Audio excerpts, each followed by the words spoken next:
I've been thinking about this vacuum cleaner all day. And I think it's because of the last Hoover video I just did. Made me think of this one.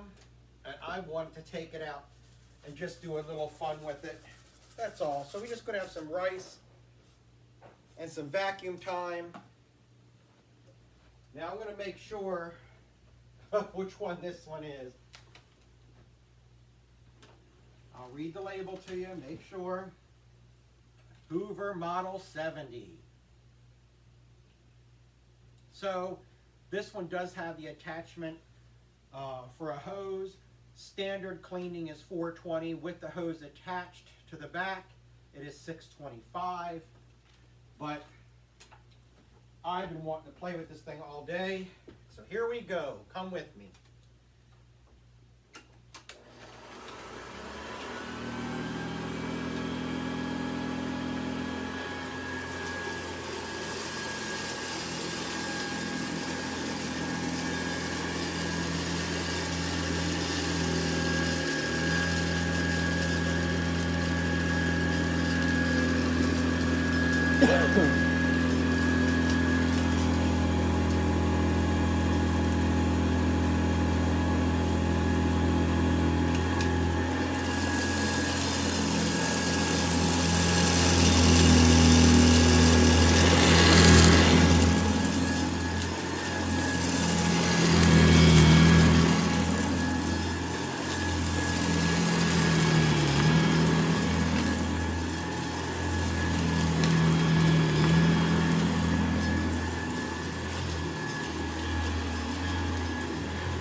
there you go. Let me bring it back up so we can take a quick look at this beast from the past. Well, there you go, my friends. I've been thinking about this old girl today, thinking, let's dust her off and take her for a spin. There we go. One day I'd like to find a new bag for her. I don't know what happened to her before I got her. But if you look, it's sad. The bag looks like it's been through some issues. I don't know what that is. It doesn't come off. Let me see if I can get you to see what that is. See, it's discolored. So one day I'd like to find her a new bag. Other than that, she runs very nicely, hums along very nicely. And I'll read that tag to you again as we're dropping stuff all out of the bottom. Tag on the bottom says, Model 70, that is 70. Regular floor cleaning is $420. Cleaning with the tools is $625. But other than that, she is in excellent condition and she is great. And I started thinking about this old girl when I did the last video on the Hoover. Sorry. And thought, you know what? I want to get her out. So there we go. I brought you along. I hope you enjoyed it as well. I'll be talking to you soon. Have a great day. Any comments, questions, or concerns about this vacuum, put them down in the comments section below, and I do my best to answer them as soon as I get them. Have a great day.